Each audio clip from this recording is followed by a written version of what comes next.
끊어진 집신을 신고 서 있던 산에 누군가에게 건넬 수 있었던 낡은 집신 한 켤레. 세상에, 그게 이렇게도 돌아오는 것이었다. 소쿨극장입니다. 구독과 좋아요 그리고 알람 설정 부탁드립니다. 재미있고도 좋은 글로 보답하겠습니다. 첫 번째, 이런 집, 이런 시어머니. 시집에 처음 들어서던 날, 며느리는 낡은 대문을 바라보며 입술을 비죽였다. 하지만 최여인은 못 본 척했다. 처음 시집 오면 누구나 시간이 필요한 법이라고 자기를 달랬다. 며느리 봉순이는 인근 고을 서리 집안의 딸이었다. 아버지가 향리를 지냈다는 집안이었고, 그것이 봉순이에게는 평생의 자부심이었다. 며느리는 틈만 나면 친정을 들먹였다. 우리 집에서는 이런 음식을 쓰지 않았어요. 우리 아버지는 그런 일을 절대 안 하셨는데.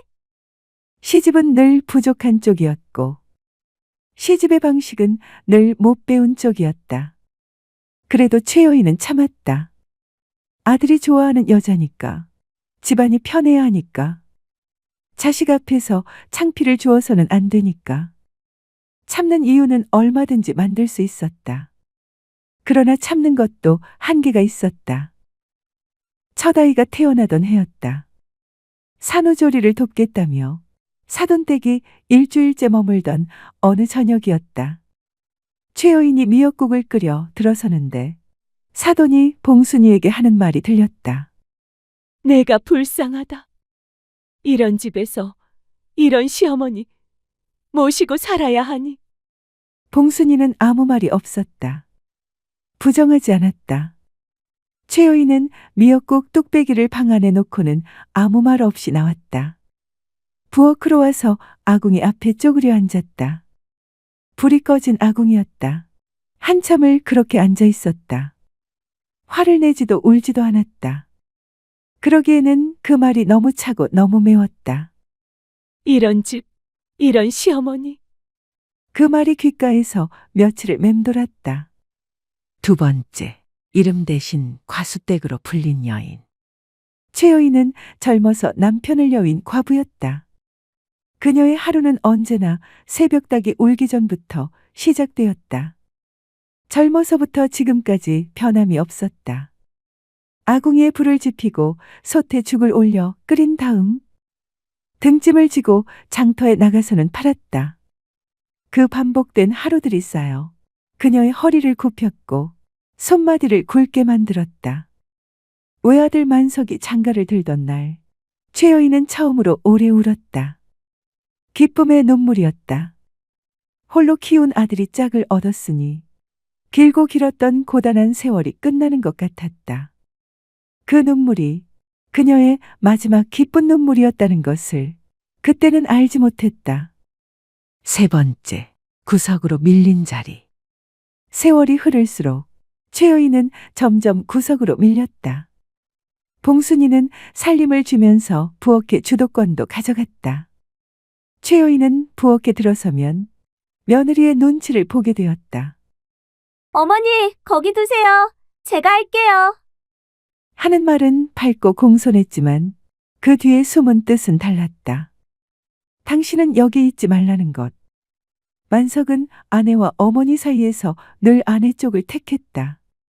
처음에는 슬쩍슬쩍 그랬고 나중에는 대놓고 그랬다. 사돈 집안이 어쩌고 체면이 어쩌고 하는 말을 입에 달고 살았다. 최여인은 그런 아들을 볼 때마다 홀로 배를 줄이면서 그를 키우던 날을 떠올렸다. 그리고 그 기억을 애써 눌렀다.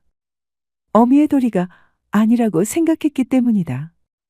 그러던 중 사돈 마님이 찾아왔다.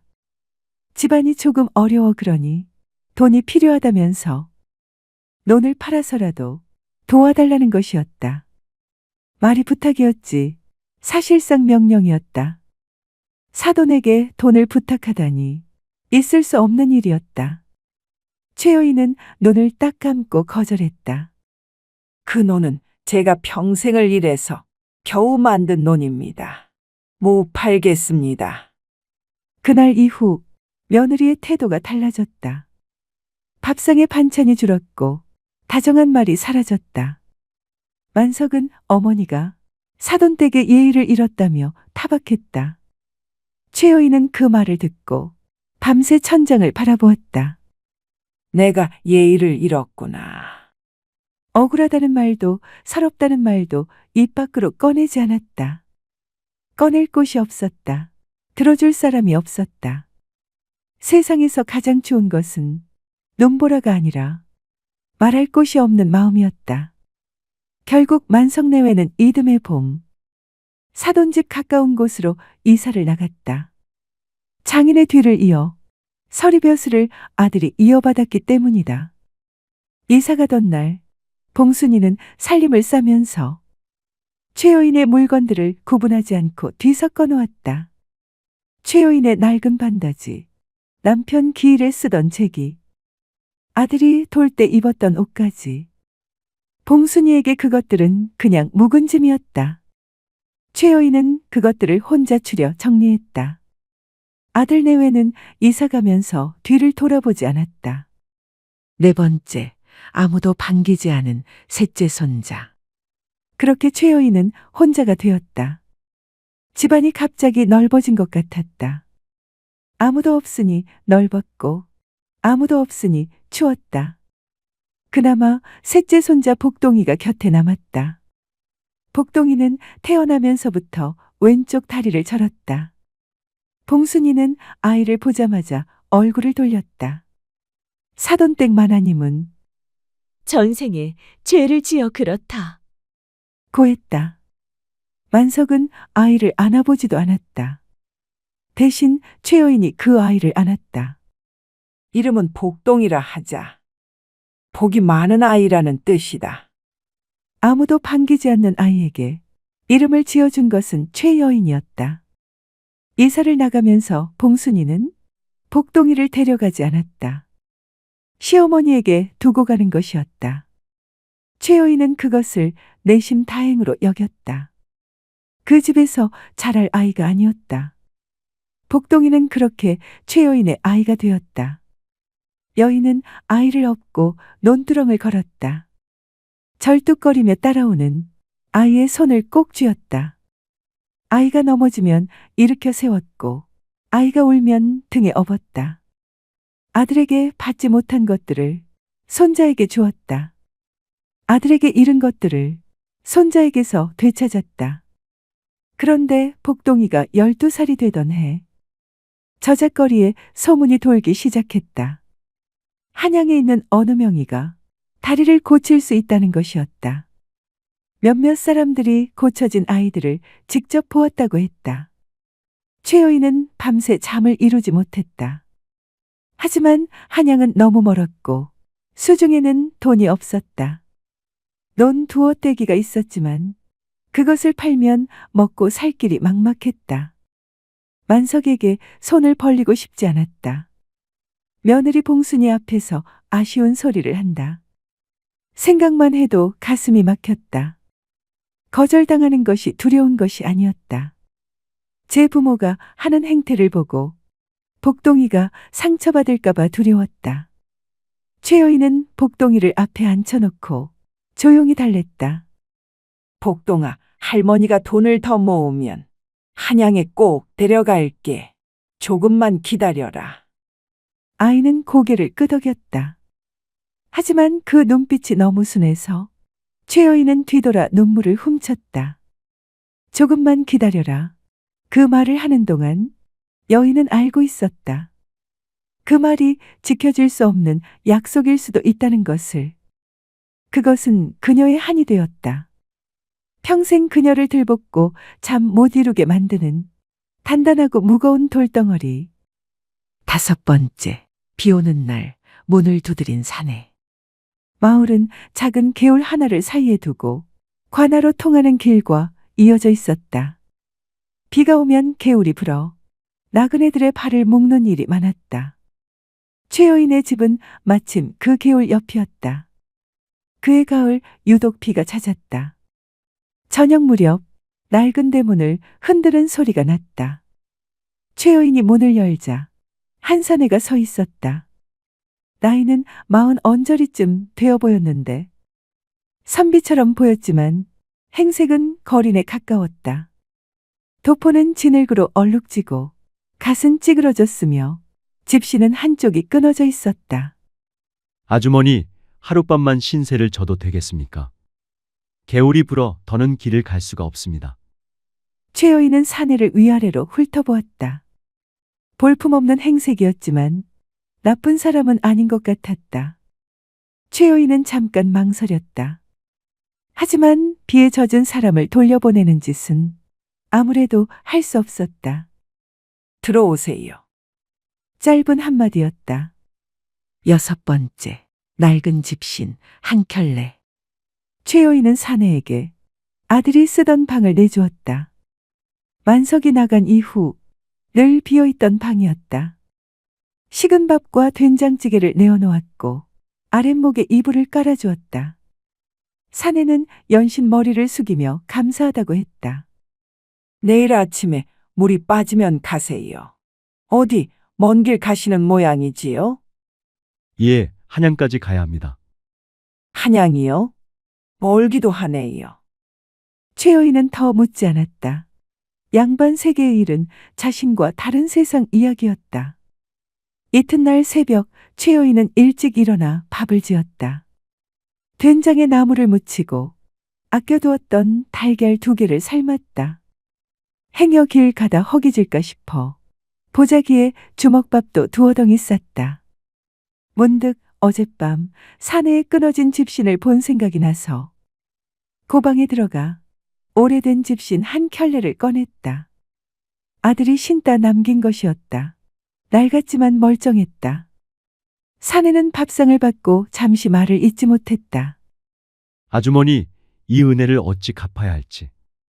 은혜는 무슨 밥 한 끼, 잠자리 한 번 아닙니까? 어서 드세요. 식겠습니다.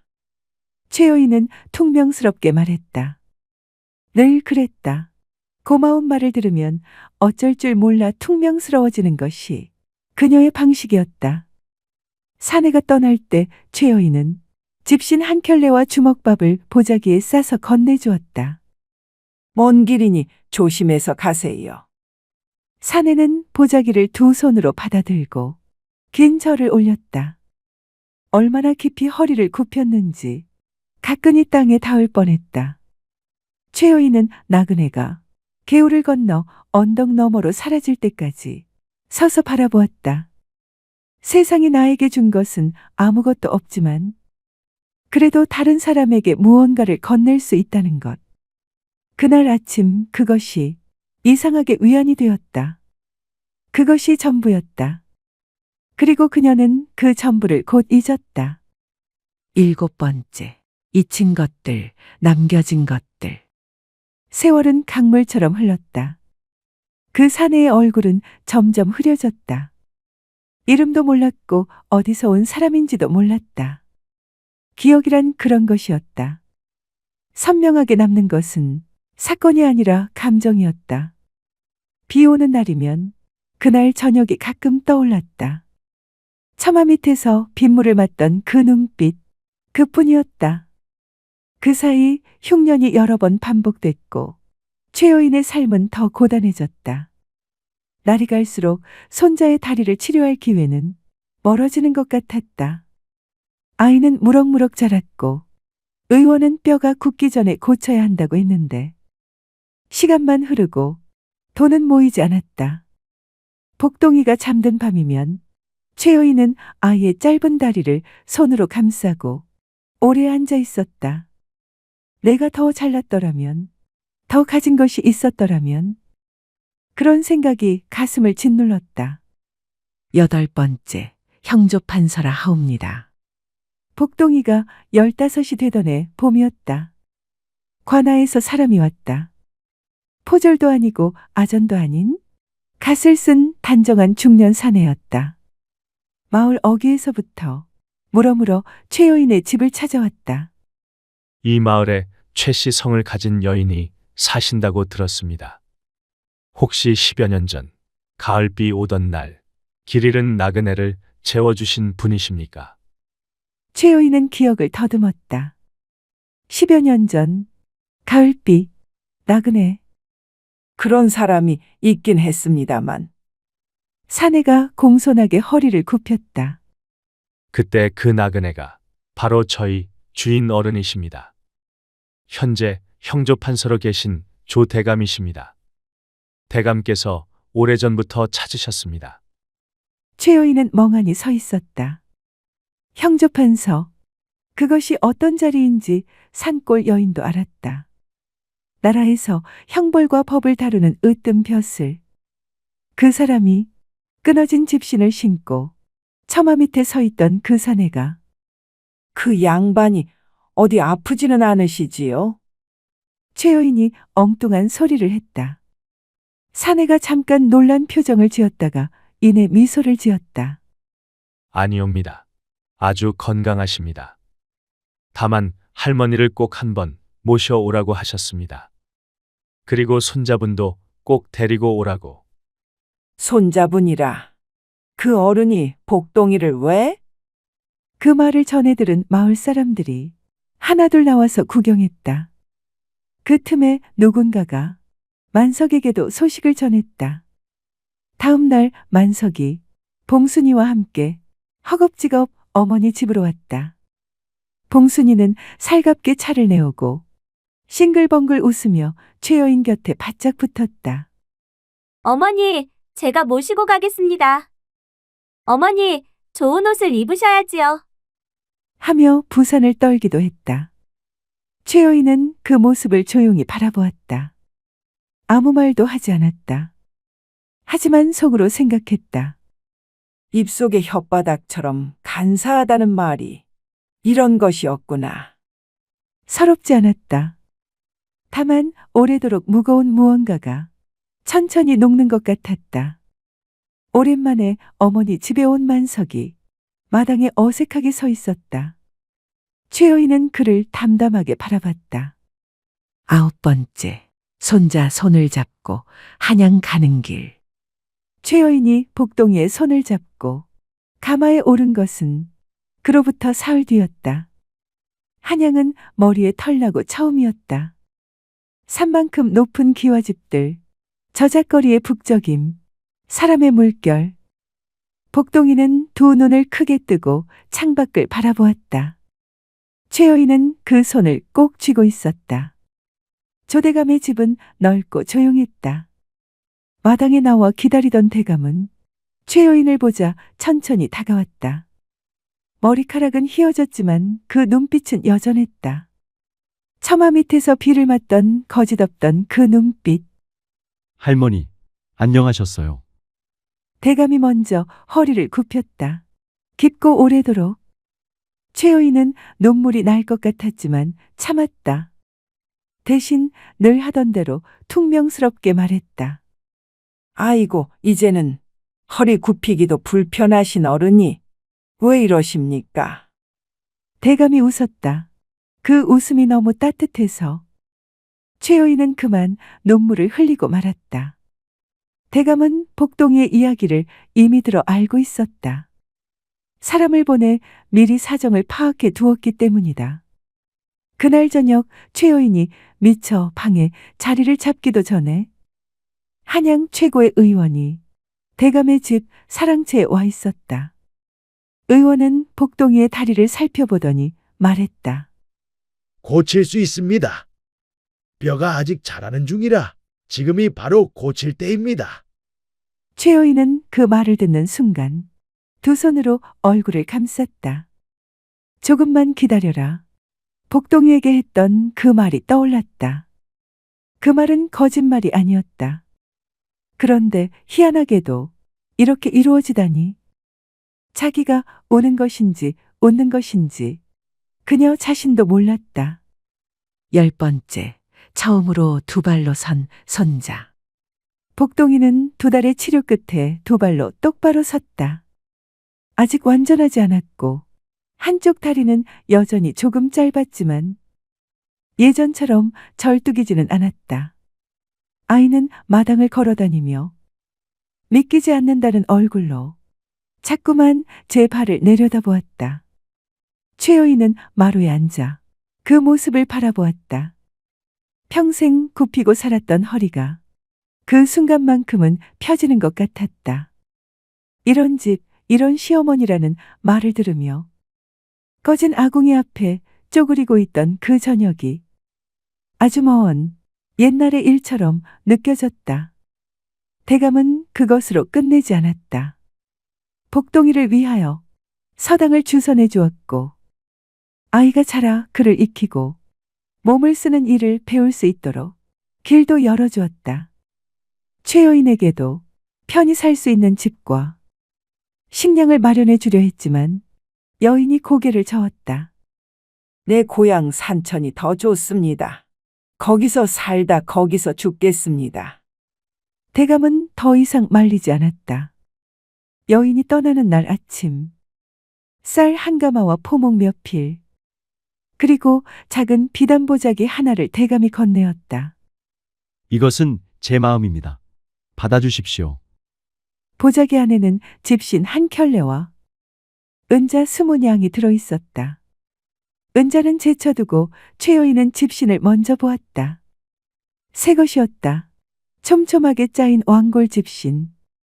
최여인이 내주었던 그 낡은 집신을 대감은 잊지 않고 기억하고 있었던 것이다. 최여인은 그것을 손에 쥐고 한참을 바라보았다. 비 오는 날 처마 밑에 그 저녁이 주마등처럼 눈앞에 떠올랐다. 끊어진 집신을 신고 서 있던 산에 밥 한 끼가 고마워 땅에 닿도록 허리를 굽히던 그 절. 너무 가난해 아무것도 줄 것이 없다고 느끼던 날. 그래도 누군가에게 건넬 수 있었던 낡은 집신 한 켤레. 세상에 그게 이렇게도 돌아오는 것이었다. 맺은 말, 마음은 썩지 않는다. 최여인은 고향으로 돌아왔다. 복동이는 한양에 남아 공부를 시작했다. 처음으로 할머니와 떨어지는 아이는 울었고 최여인도 속으로 울었다. 하지만 아이의 두 발이 단단하게 땅을 밟는 것을 보며 그녀는 웃었다. 마을 개울 옆 낡은 집에 혼자 돌아온 그날 저녁. 최여인은 아궁이에 불을 지피고 혼자 밥을 지었다. 평생 해온 일이었다. 달라진 것은 없었다. 그런데 이상하게 모든 것이 달라진 것 같았다. 이런 집, 이런 시어머니.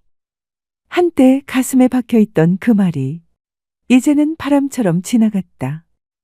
그 말이 거짓이었기 때문이 아니었다. 그 말보다 더 오래 살아남은 것이 있었기 때문이었다.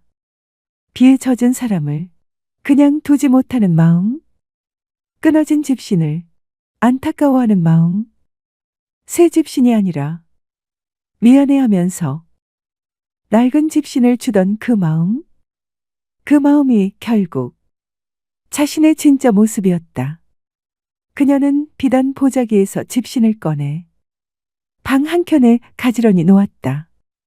신을 것이 아니었다. 그냥 두고 볼 것이었다. 비가 오는 날이면 그 집신을 바라보았다. 그리고 생각했다.